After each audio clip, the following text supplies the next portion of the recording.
রাজনৈতিক স্বার্থে ইসলামকে কলুষিত করার চেষ্টা করে। নবী বলেছেন দাজ্জাল আসবে। দাজ্জালের ফিতনা সম্পর্কে আল্লাহ নবী বলেছেন যে আমার আগের 100 লক্ষ নবী রাসূলগণ, এমন কোন নবী রাসূল পৃথিবীতে আসেন নাই যিনি দাজ্জাল সম্পর্কে তার উম্মতকে সতর্ক না করে গেছে। কারণ দাজ্জালের ফিতনাটা হচ্ছে পৃথিবীর সবচেয়ে বৃহৎ ফিতনা। এই দাজ্জাল আমাদের সম্মুখে যদি আসে, ইমাম মাহদিও আসবেন, দাজ্জালও আসবে, আমরা ইমাম মাহদির সৈনিক হব না দাজ্জালের সৈনিক হব, এটা নির্ভর করতেছে ট্রেনিং এর উপরে। যারা এখন থেকে ট্রেনিং নেবেন, দুশ্মনানদেরকে চিহ্নিত করতে পারবেন, সেলফ ডিফেন্স শিখতে পারবেন, আত্মরক্ষামূলক প্রস্তুতি নেবেন, তারা দাজ্জাল কেন দাজ্জালের বাবা আসলেও তারা মোকাবিলায় জয়ী হবে।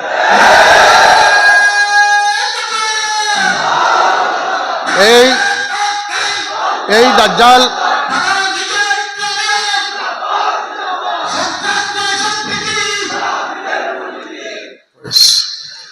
প্রতিষ্ঠানগুলোকে অস্ত্রের জঞ্জনানি দিয়ে লেলি বাংলার 92% মুসলমান ছাত্রদের মধ্যে চাপিয়ে দেওয়ার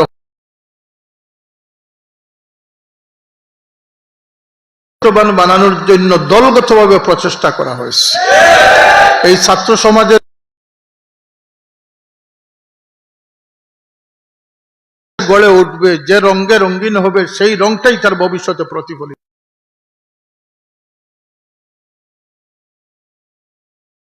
হবে না। ছাত্র সমাজ এই সময়টা মানুষের জীবনের জন্য সবচেয়ে নিয়ামতপূর্ণ সময়।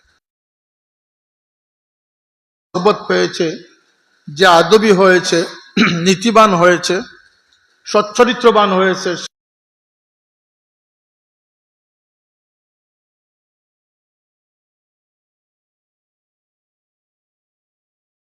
30 বছর যাবত এই দেশে ছাত্র সমাজকে সঠিক পথে পরিচালনা করার জন্য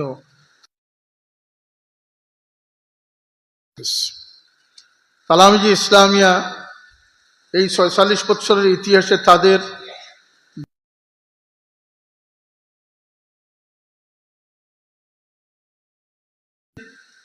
তেমনি ভাবে তালামিজি ইসলামিয়ার এই ছায়াতলে আদর্শের পতাকাবাহী সংগঠনের আদর্শে উদ্বুদ্ধ হয়ে লক্ষ লক্ষ মানুষ তাদের জীবন গঠন করেছে।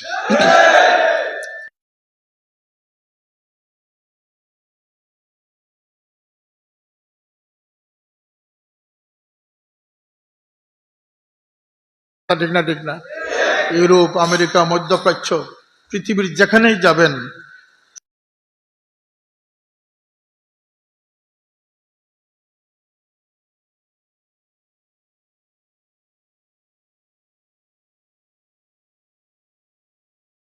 হেফাজতকারী, শৃঙ্খলার হেফাজতকারী, মা বাবার কিছুদিন আগেও আমরা দেখেছি যে মব সৃষ্টি হয়েছে। এই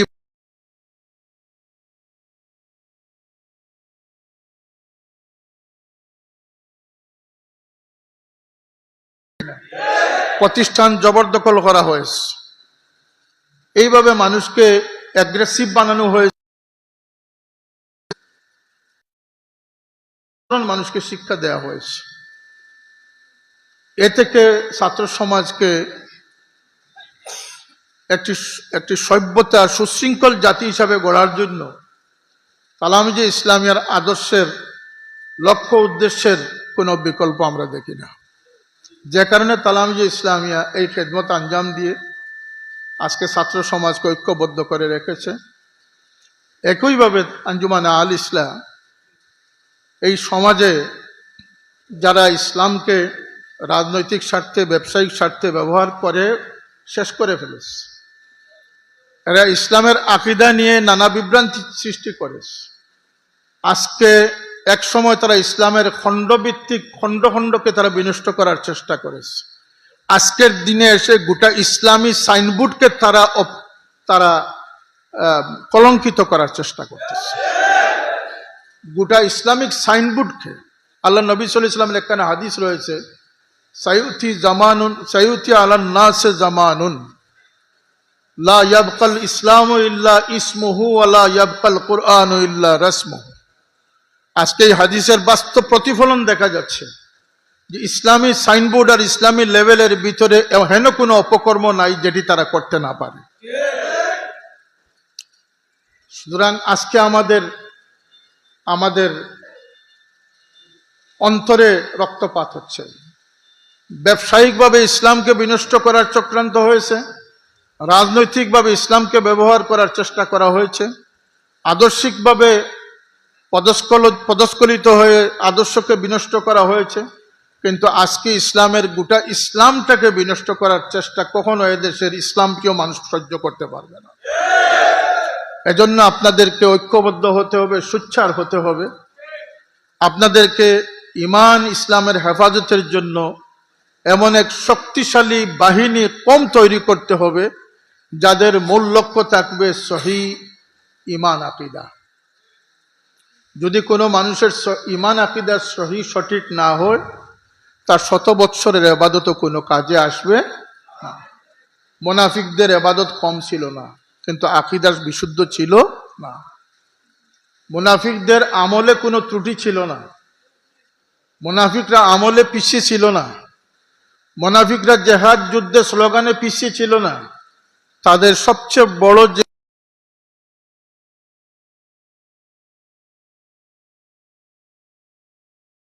দেখি যে এই গুস্তাখে রসুল যারা আছে তাদের যেমন আহলে বয়তের উপরে কলঙ্ক লেপন করতেছে, আল্লাহর নবী সাল্লাল্লাহু আলাইহি ওয়াসাল্লামের হায়াতে জিন্দেগির উপরে তারা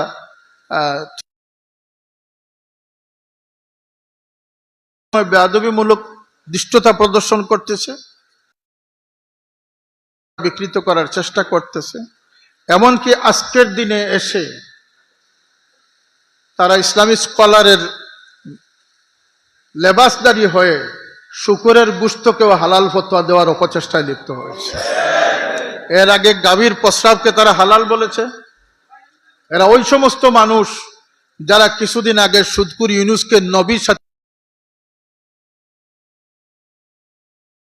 ইউনূস শুধু বাংলাদেশের সার্বভৌমত্বের বিরুদ্ধে ষড়যন্ত্র করে নাই, সে গোটা ধর্মকে বিনষ্ট করার জন্য সে শুকরের গোশত আমদানির লাইসেন্স দিয়ে গেছে।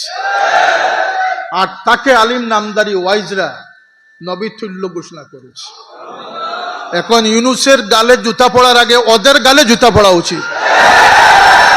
এই সমস্ত বন্ডদের কপ্পর থেকে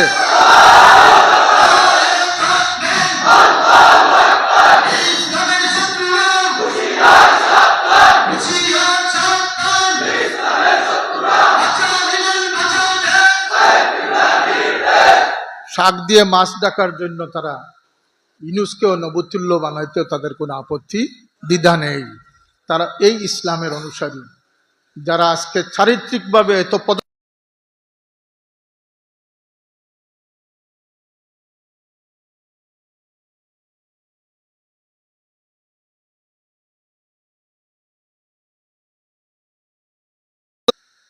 আল্লাহর নবী সাল্লাল্লাহু আলাইহি ওয়াসাল্লাম এই ইসলামের সুমহান আদর্শকে সমুন্নত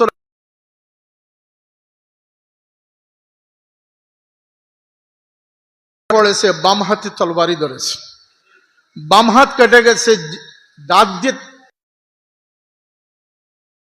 আল্লাহর নবীর উসওয়ার জান্ডাকে তারা বুলুন্ঠিত হতে দেন না। হযরত খুবাইবের ইতিহাস আপনাদের জানা আছে। শুলে দাঁড়িয়েও তিনি আল্লাহর নবীর একজন জানেসার সাহাবীর পরিচয় দিয়েছিলেন। তিনি তার জানের চেয়েও বেশি ইসলামকে গুরুত্ব প্রদান করেছিলেন। হাবিব বিন যায়েদ রাদিয়াল্লাহু তাআলা আনহু মুসাইলামাতুল কাজ্জাবের সম্মুখে গিয়ে ডান হাত কাটা বিসর্জন দিয়েছেন, বাম হাত দিয়েছেন, ডান পা দিয়েছেন, বাম পা দিয়েছেন, শরীরের গোশতের টুকরা দিয়েছেন, কিন্তু ইসলামের উপরে অটুট রয়েছেন। সেটা হচ্ছে ইসলামের সোনালী ইতিহাস,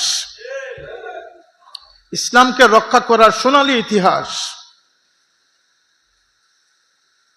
ইমাম বুখারী রহমতুল্লাহ আলাইহি নদীপথের সফরে হাজারো স্বর্ণমুদ্রা তার সাথে সংরক্ষিত ছিল, হাজারো স্বর্ণমুদ্রা। কয়েকশো কোটি টাকার সম্পত্তি তার সাথে ছিল। এক বাটফার সেটা দেখে ফেলেছে যে এই হুজুরের সাথে তো স্বর্ণমুদ্রা রয়েছে। তার লোভ চলে গেছে যে এই স্বর্ণকে আমি কিভাবে হস্তগত করা যায়। সে ফোন দিয়ে আসলো, নদীর সফর, জাহাজের সফর, ডেকের মধ্যে বিছনা বিছনা দিয়ে জাহাজের মধ্যে মানুষ চলাচল করতো আগের সময়। সে এক সময় একটা অজুহাত তৈরি করলো, সে চিৎকার চেঁচামেচি শুরু করলো যে আমার 1000 দিনার হেরে গেছে।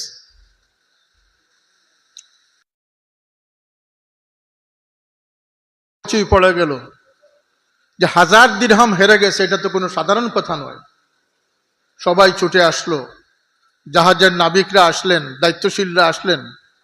ইমাম বুখারী রহমতুল্লাহ আলাইহি, যিনি ওই কিতাব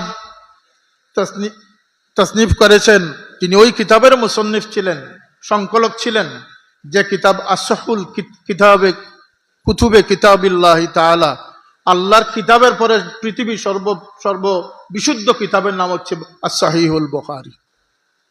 সেই কিতাব যিনি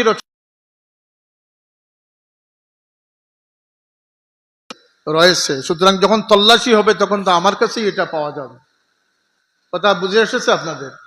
এই 1000 দিরহাম আমার জন্য কাল হয়ে দাঁড়াবে। তিনি তার 1000 দিরহাম চুপিসারে তিনি নদীতে ফেলে দিলেন।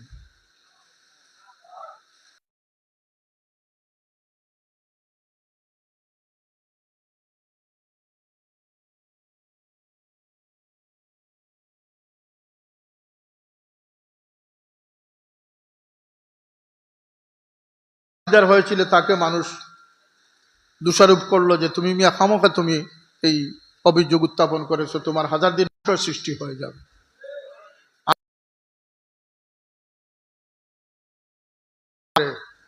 এই বুখারীর কদমের কিনারে বসেছিলেন, তৈবাতে ধ্যানমগ্ন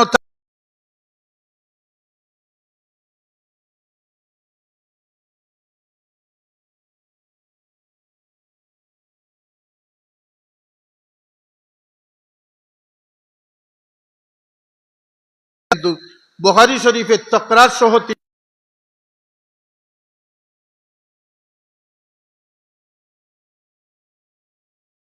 মধ্যে তার হাদিস গ্রন্থে হাদিসের স্থান হয়েছে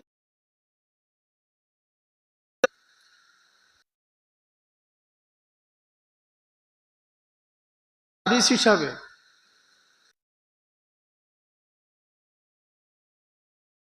বিশ্বস্ত মানুষ হিসাবে টিকে থাকার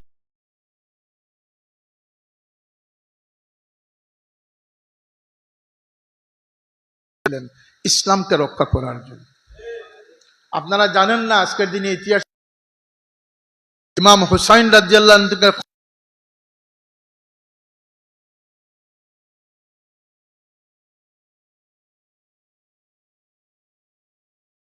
ইসলাম, সাহাবায়ে কেরামের অনুসৃত ইসলাম, চরিত্রহীন ইসলাম, দুই ইসলামের মধ্যে যখন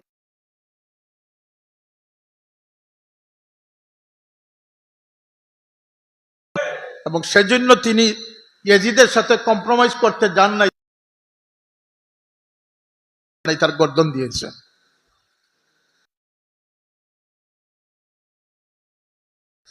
একশোটা ইতিহাস আমি এখানে বসে বলতে পারবো, সেই সময় সেই ধৈর্য আপনাদের হবে না। এটুকু বললাম যে ইসলাম আমাদের কাছে দুশ্মনী মুক্ত অবস্থায় আসে নাই। হেরার মধ্যে জবলে নূরে যেদিন হয়েছিল সেদিন থেকে নিয়ে আজ অবধি এবং কিয়ামত পিছনে দুশ্মনী এক সেকেন্ড কথা আমরা বিশ্বাস করি না। ইহুদিরা প্রতিষ্ঠা করে আলিম বানিয়ে ইমামতির দায়িত্বে ইহুদিদেরকে তারা প্রতিষ্ঠিত করছে। বাংলাদেশের উত্তরবঙ্গে দীর্ঘ যুগ যুগ ইমামতি করার পরে ধরা পড়েছে সে খ্রিস্টান মানুষ। কথা প্রয়োজন আছে না নাই? দুর্গমগিরি কান্তার মরু দুস্তর পারাপার লঙ্ঘিতে হবে রাত্রি নিশীতে যাত্রী। আমার বাবার কথা ধরুন, করে চলতেন। ফুলতলি সাহেব আরো বেশি কথা বলেন, সুযোগ ছিল না? ছিল না? কিন্তু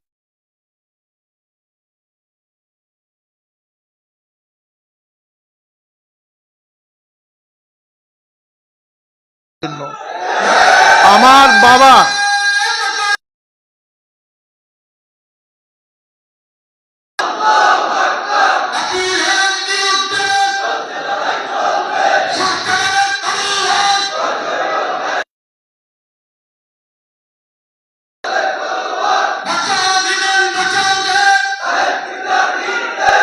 এই দেশে আল্লাহ নবীর মহব্বতের জান্ডা, কোরআনের সঠিক তেলাওয়াত,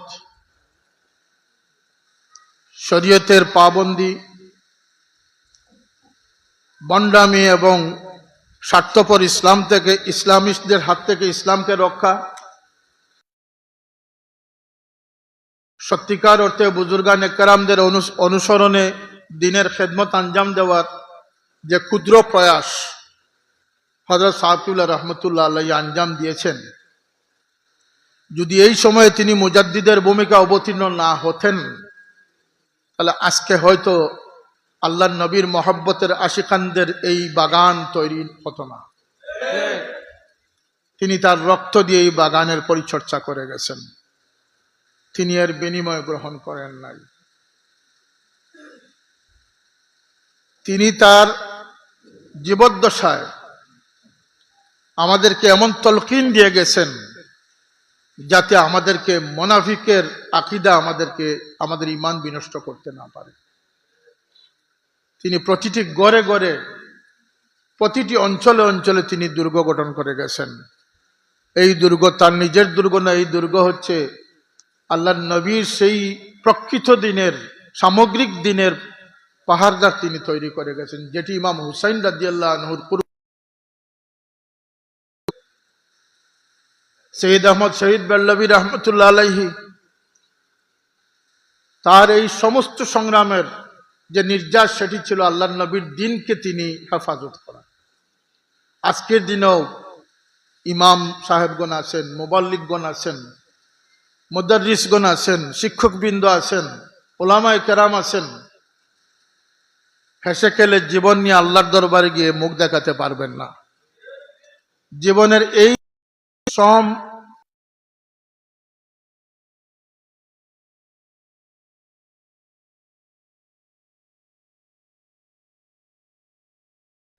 আজকে অনেকেই চমক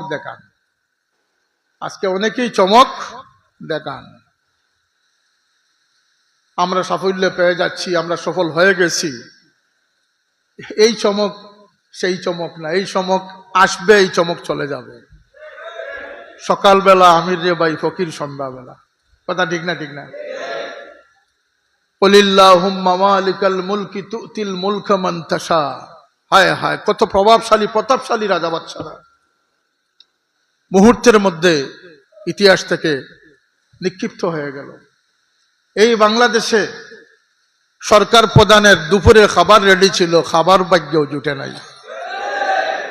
আল্লাহ চাইলে তা পারেন। কথা বলেন, আল্লাহ চাইলে পারেন। কার রিজেক্ট কোথায় আছে সেটা আল্লাহই নির্ধারণ করে রাখেন। তাহলে এখানে কোনো বাহবা পাওয়ার কোনো বিষয় নয়, বরং এই চমকের পর চমক আসবে। দাজ্জালও বিনা চমকে থাকবে না। দাজ্জালের ডান পাশে তার বেহেশত থাকবে, বাম পাশে তার জাহান্নাম থাকবে। লুবি মানুষরা যারা আজকে লুব দেখে ওই দিকে যায়, সব ভালো, সবাই সাথে সম্পর্ক রাখতে চায়, এই মুনাফিক চরিত্রের মানুষরা যখন দাজ্জালের বেহেশত দেখবে, তারা লুবে পড়ে যাবে, তারা বেহেশতের জন্য লালায়িত হয়ে দাজ্জালের বেহেশতে তারা প্রবেশ করবে। আর আমার রাসূল পাক সাল্লাল্লাহু আলাইহি ওয়াসাল্লাম জান্নাতে প্রবেশ করবে, তারা আল্লাহর জাহান্নামে প্রবেশ করবে। আর যারা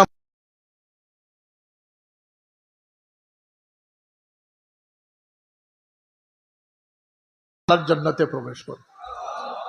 তা আমরা ইমাম মাহদির সৈনিক হতে চাই না আমরা? এই দাজ্জালের চমক শুরু হয়ে গেছে। আল্লাহ নবী বলেছেন দাজ্জালের আগে 16 জন দাজ্জালের আবির্ভাব হবে। কতজন দাজ্জালের? এই দাজ্জালিয়ত শুরু হয়ে মানুষকে বিভ্রান্ত করার জন্য। আর আজকে বেস্ট না নিয়ে আসলেও বেস্টের টিকিট,